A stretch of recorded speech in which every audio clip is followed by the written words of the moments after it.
Čau visiem! Es gribu jūs visus izaicināt katru dienu izdarīt kaut ko nozīmīgu priekš jūsu ķermeņa. Tātad, ja kuras slimības, bet īpaši vēzis, sākas tad, kad mūsu organisms saka stop, vajag kaut ko citu.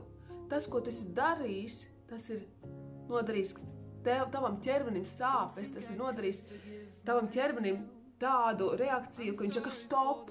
Nu lūk, viņš saka, nāc palīgā savam ķermenim. Nāc palīgā sev un kaut ko izmaini.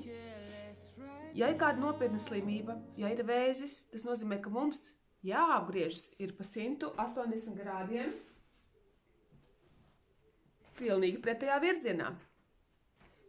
Un jāsāk mainīt pirmkārt savu domāšanu. Tāpēc es jūs izaicinu 15 dienas kopā ar manīm veidot šo jaunos ieradumus un katru dienu sevi izaicināt, izdarīt kaut ko jaunu.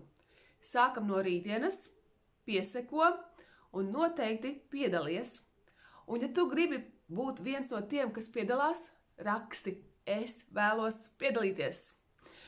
Vai arī ieliec vienkārši krustiņu, arī padalies ar citiem, un tie, kas regulāri piedalīsies, tiem beigās būs arī kāda balva un arī iespēja iegādāties programmu, kas ir šī preventīvā programma vēža pacientiem, kā arī vēža pacientiem ar atlaidi.